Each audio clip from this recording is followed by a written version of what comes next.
पेपोज generally they have thick और hard एक्सोकार्प या epicarp. इनका जो एपिकार्प है वो जनरली हार्ड पाया जाता है.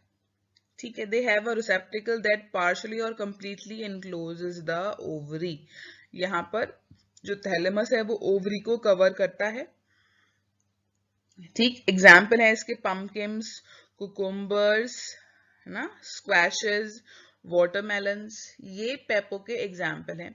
तो पेपो जो है बेसिकली इसको हार्ड वॉल्ड बेरी कहा जाता है. पेपोज आर बेसिकली बेरीज. वो बेरी ही हैं जिनकी एपिकार्प हार्ड है, और जो एक्चुअल बेरीज है, जो ट्रू बेरीज हैं, उनकी जो एपिकार्प है वो सॉफ्ट और स्मूथ पाई जाती है. तो जो पेपोज हैं आप ध्यान रखिए, they are basically berries with hard epicarp. ठीक है. तो इनका साइज बड़ा है और जो इनकी एपिकार्प है वो हार्ड है. बाकी आप देखिए कि जो इनकी मीजोकार्प है वो थिक है, फ्लैशी है, जूसी है. ठीक है. और they have 1 to many seeds. यहाँ पर बहुत सारे सीड्स पाए जाते हैं. तो सभी प्रॉपर्टीज बेरी से मैच करती हैं, तो इन्हें बेरी ही माना जाता है विद द हार्ड एपिकार्प. ठीक. एग्जाम्पल आप देखिए, खरबूज, तरबूज, है ना, कुकुम्बर. बात समझ में आई? तो ये सभी इनके एग्जाम्पल्स होंगे. अब आते हैं next category which is poems, है ना. और पोम्स को फॉल्स फ्रूट भी कहा जाता है. फॉल्स फ्रूट क्यों? क्योंकि यहाँ पर जो बल्क ऑफ फ्रूट है is formed by a swollen रिसेप्टिकल. जो फ्रूट का मेजोरिटी ऑफ पार्ट है वो रिसेप्टिकल या थैलेमस के फ्लैशी होने से बनता है. ठीक है. इसलिए इन्हें फॉल्स फ्रूट कहा जाता है. तो देखिए, नॉर्मली तो आप जानते हैं कि जो फ्रूट वॉल है उसको हम पेरिकार्प बोलते हैं. ठीक है. जो ओवरी के थिक होने से बनती है. लेकिन यहाँ पर जो फ्रूट वॉल है वो ओवरी के थिक होने से नहीं बनी है, तो उसे कहा जाता है सूडोकार्प. पॉइंट समझ आया? कि जो पेरिकार्प है वो ओवरी के थिक होने से बनती है ट्रू फ्रूट्स में, लेकिन यहाँ पर वो ओवरी से फॉर्म नहीं हुई, तो यहाँ पर पेरिकार्प को सूडोकार्प कहा जाता है. और इसके एग्जाम्पल्स हैं एप्पल और पियर्स. ठीक है. तो इन्हें फॉल्स फ्रूट कहा जाता है. एग्जाम्पल आप देख सकते हैं, सभी ने पियर और एप्पल को देखा है. ठीक है. तो ये पोम के एग्जाम्पल हैं जहां थैलेमस फ्लैशी होकर फ्रूट बना रहा है. नेक्स्ट इसमें आते हैं drupes. Drupes are commonly one seeded. ये वन सीडेड फ्रूट्स हैं. मीजोकार्प फ्लैशी है और जो एंडोकार्प है is always stony. Endocarp stony पाई जाती है यहाँ पर, जो कि आपने मैंगो में मैंने आपको ऑब्जर्व कराया था. जो गुठली है उसको आप देखिए कि वो बहुत हार्ड होती है और उसके अंदर सीड पाया जाता है. तो एंडोकार्प यहाँ स्टोनी है, इसलिए इन्हें स्टोन फ्रूट्स भी कह दिया जाता है. ठीक है. तो इसके एग्जाम्पल हैं मैंगो, पीच, पम और आलमंड्स. तो यहाँ एग्जाम्पल्स आप देख सकते हैं कि ये स्टोन फ्रूट्स हैं, क्योंकि जो इनका एंडोकार्प है जो सीड को एनक्लोज कर रहा है वो हार्ड पाया जाता है. यहाँ भी आप देखिए, ये आप देखिए कितना हार्ड है यहाँ पर एंडोकार्प. ठीक है. आलमंड में भी जो ग्रीन आलमंड है ना, ये अभी जो आलमंड है वो ग्रीन आलमंड है. ठीक है. तो एट मेच्योरिटी, अभी ये सॉफ्ट आपको लग रहा होगा, लेकिन एट मेच्योरिटी क्या होगा कि जो ये जो बीच में आप व्हाइट स्ट्रक्चर देख रहे हैं ये ही बादाम है, और इसके ऊपर ये जो कवरिंग है ये हार्ड हो जाएगी. It become hard at maturity. तो जो एंडोकार्प है वो हार्ड हो जाएगी मेच्योरिटी पे, और इसीलिए आलमंड को ड्रूप में कंसीडर किया जाता है. ठीक है. अब आते हैं इसकी नेक्स्ट कैटेगरी पे, जो कि है बेलुस्टा. बेलुस्टर का एग्जाम्पल है पोम ग्रेनेट, मतलब अनार. तो आप अनार को ध्यान में रख के इसको समझिए कि बेलुस्टा आर मैनी सीडेड. यहाँ बहुत सारे सीड पाए जाते हैं ना. जो अनार में जो रेड कलर के राउंड राउंड स्ट्रक्चर्स आप देखते हो बेसिकली वो उसके सीड्स हैं. ठीक है. Seeds are irregularly arrange. कोई फिक्स पैटर्न नहीं है सीड के अरेंजमेंट का. Edible part is juicy seed coat, that is testa. जो सीड है ना, सीड की जो कवरिंग है, सीड की जो आउटर मोस्ट लेयर है उसको हम टेस्टा बोलते हैं. मतलब सीड कोट है ना. उसको हम सीड कोट बोलते हैं। आउटर मोस्ट सीड कवरिंग को सीड कोट कहा जाता है। तो यहाँ पर सीड कोट जो है वो जूसी हो गया है, जिसको हम टेस्टा बोलते हैं। तो टेस्टा इज द ईडेबल पार्ट।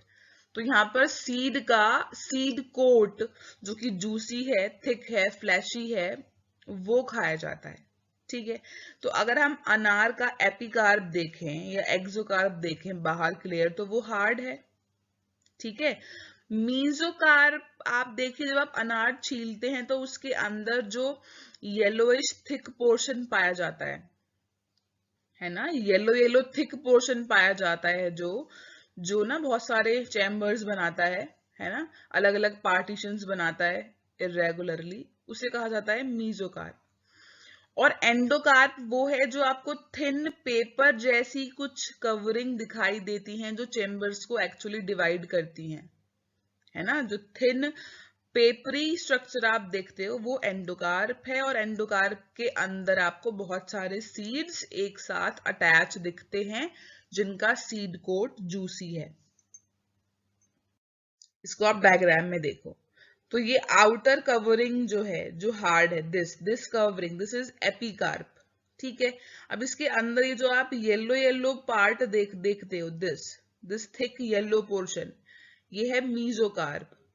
और जो ये थिन पेपरी आप एक सेपरेशन देख रहे हो, है ना, पेपरी सेपरेशन, थिन बॉल, ये है एंडोकार्प, और these are the seeds.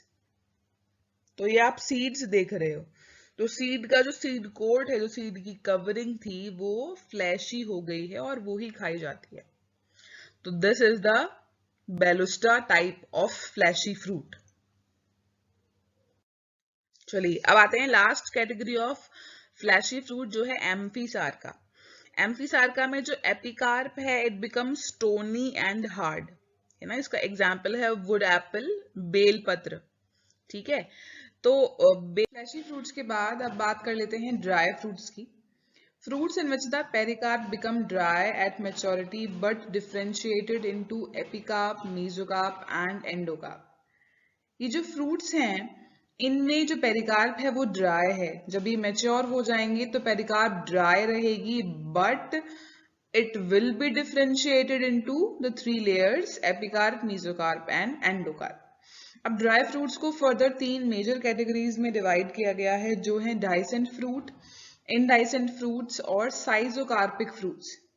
डाइसेंट fruits हैं जो मेच्योरिटी पर स्प्लिट ओपन हो जाएंगे, मतलब मैच्योर होने पर ये अपने आप अपनी पेरिकार्प जो है इनकी, वो ब्रेक हो जाएगी, स्प्लिट हो जाएगी, और जो सीड्स हैं वो बाहर गिर जाएंगे, स्प्रेड हो जाएंगे, शेड हो जाएंगे।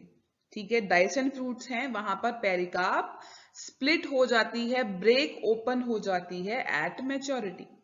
इंडाइसेंट फ्रूट्स में which do not open when mature to shed their seeds, ये पेरिकार्प यहाँ पर जो है वो स्प्लिट ओपन नहीं हो रही है, पेरिकार्प यहाँ पर ब्रेक नहीं होती, और सीड जो है वो फ्रूट में ही इंक्लोज्ड रहते हैं। ये फ्रूट मैच्योर होने पर खुलते नहीं हैं, ब्रेक नहीं होते अपने आप से, जबकि डाइसेंट फ्रूट्स जो हैं वो खुद से ही स्प्लिट ओपन हो जाते हैं at maturity.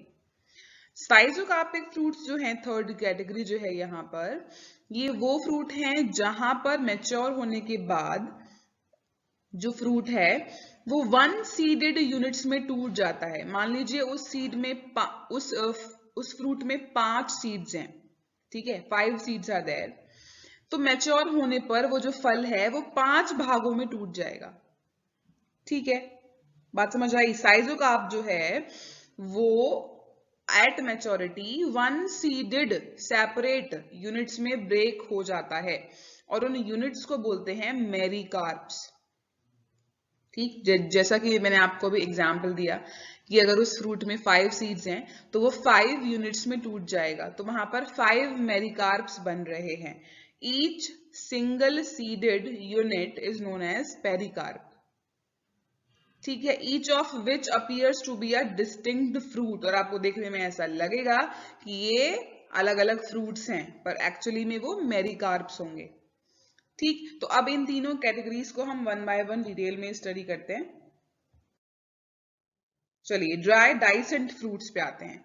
They have hard texture and wood like leathery appearance and they split open at maturity to shed the seeds. As you know, मैंने आपको भी समझाया कि मैच्योर होने पर जो इनकी पेरिकार्प है वो अपने आप स्प्लिट हो जाती है, टूट जाती है, खुल जाती है और सीड्स जो हैं वो बाहर गिर जाते हैं, बाहर निकल जाते हैं।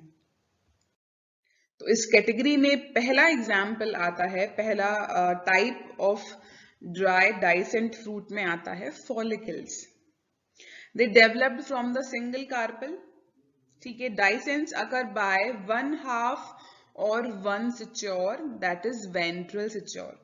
इसका एग्जाम्पल जो है फॉलिकल का जो एग्जाम्पल है, आप वहां देखिए, आप इसको मटर के एग्जाम्पल से समझिए। जो मटर है, जो पी है ना, वहां पर आपने कभी ध्यान दिया हो तो 2 लाइन ऑफ सेपरेशन पाई जाती हैं। जो मटर की फली है, जो पी पोड है, वहां पर आप 2 लाइंस देखते हैं जो ऑलरेडी फ्रूट में प्रेजेंट हैं और वहां से उन्हें बहुत आराम से खोला जा सकता है। तो that line of dehiscence is known as suture. ठीक है, तो सिच्योर 2 पाए जाएंगे, डोर्सल और वेंट्रल। ठीक है, तो ये बोल रहे हैं कि जो फॉलिकल्स हैं उन्हें केवल वेंट्रल सिच्योर से ही ब्रेक ओपन किया जा सकता है। वो एट मैच्योरिटी वेंट्रल सिच्योर से ब्रेक ओपन हो जाएंगे और जो सीड्स हैं वो बाहर गिर जाएंगे। देखिए मैं आपको यहाँ पर इसका डायग्राम दिखाती हूँ। ये देखिए, ये एक फ्रूट था। ठीक है, इस फ्रूट पर ये जहां से खुल गया है, ये यहाँ पर लाइन ऑफ डाइसेंस थी, जिसे हम सिच्योर बोलते हैं, और ये क्योंकि वेंट्रल साइड पर है तो इसको बोल दिया वेंट्रल सिच्योर। ठीक है, लाइन ऑफ डाइसेंस है जो कि वेंट्रल साइड पर है तो उसको वेंट्रल सिच्योर बोल दिया गया है। तो वेंट्रल सिच्योर जो है ये एट मैच्योरिटी स्प्लिट हो जाती है, खुल जाती है और यहाँ से आप देखिए ये जो सीड्स हैं यहाँ से बाहर निकल जाते हैं। देखिए सीड यहाँ से बाहर निकल रहे हैं, बहुत क्लियर व्यू दिखाया गया है कि सीड्स देखिए यहाँ से बाहर निकल रहे हैं। क्लियर? तो this is the line of dehiscence. ये वेंट्रल सिच्योर है, ये अपने आप खुल जाता है जब फल मैच्योर हो जाता है और सीड्स बाहर निकल जाते हैं। बात समझ में आई? तो this is the follicle fruit. Next यहाँ पर आता है लेग्यूम या फिर पोड्स भी इन्हें कहा जाता है। जो लेग्यूम है, यहाँ पर एट मैच्योरिटी जो फ्रूट है वो स्प्लिट हो जाता है 2 हाफ में, है ना। जैसे कि मटर में आपको ये बहुत कॉमन दिखेगा। तो जो मटर है वहां पर आप उसके 2 अलग अलग 2 पार्टीशन निकाल सकते हैं ना बहुत आराम से। ठीक है, तो वहां 2 लाइन ऑफ डाइसेंस पाई जाती हैं, 2 स्प्लिटिंग्स ऑलरेडी वहां पाई जाती हैं स्ट्रक्चर में ही। तो जैसे ही ये फल मैच्योर होंगे, डोर्सल और वेंट्रल सिच्योर से वो जो फ्रूट है वो खुल जाएगा और जो सीड्स है वो एस्केप होकर बाहर गिर जाएंगे। Example garden peas, beans, peanuts. यहाँ पर आप देख सकते हैं, ये देखिए, है ना, ये जो मटर का आप दिख रहे हैं ये है लाइन ऑफ डाइसेंस। ठीक है, लाइन ऑफ डाइसेंस है ये, तो यहां से ये खुल गया, ये अपने आप खुल जाएगा एट मैच्योरिटी। बीन्स, ये देखिए, ठीक है, तो यहाँ ऑलरेडी एक सिच्योर प्रेजेंट था, एक लाइन ऑफ पार्टीशन प्रेजेंट थी जो एट मैच्योरिटी खुल जाती है और सीड्स बाहर निकल जाते हैं। बात समझ में आई?